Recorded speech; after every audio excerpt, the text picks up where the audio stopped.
Hi there. This is Dr. John Whitcomb talking on the controversial topic, should I get a flu shot?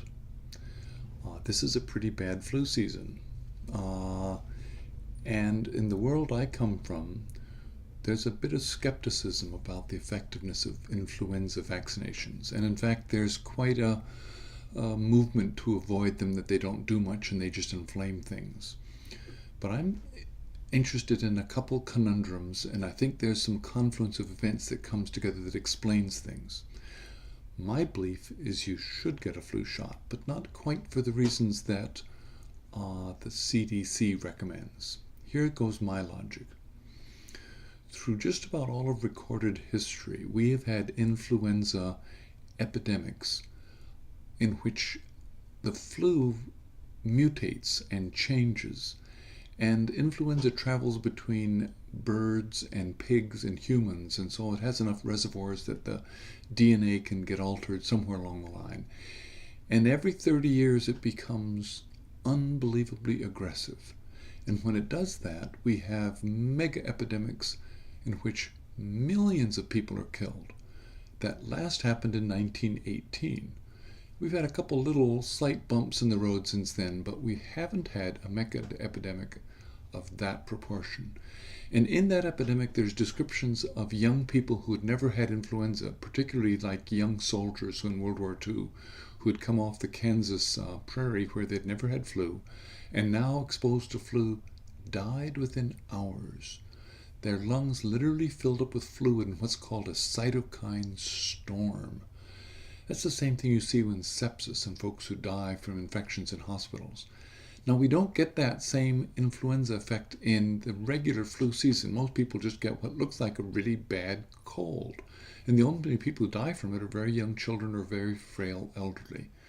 So as a general rule, the flu doesn't seem very bad. And so as a consequence, that's why there's so much resistance to getting it. Just getting a flu and doesn't seem to make much difference, and there was concerns about causing various side effects like Guillain-Barré, which I think is certainly something to be worried about. That's not the point.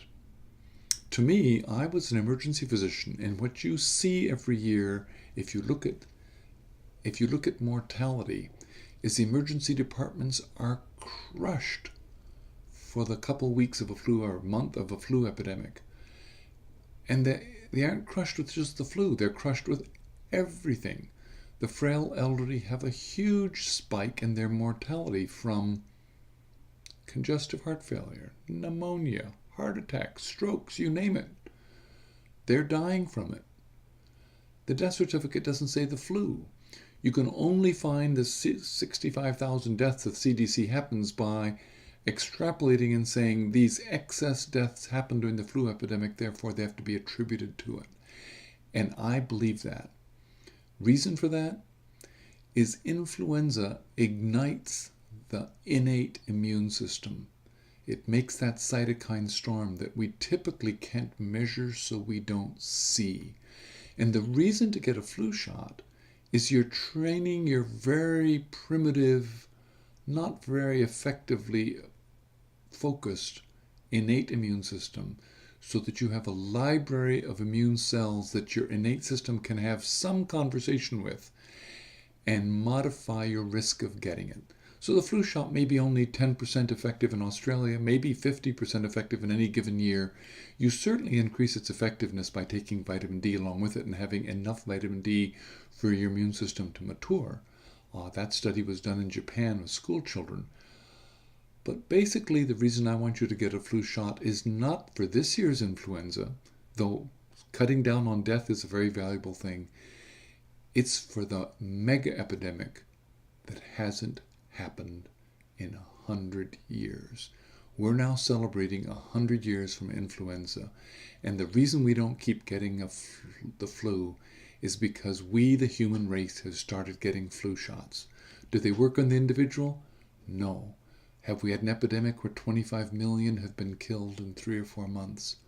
Also, no. Please get a flu shot. Please wash your hands. Please take vitamin D. Please cover your cough. Please stay home. But get a flu shot. This is Dr. John Whitcomb talking about should I get a flu shot? And I think you should.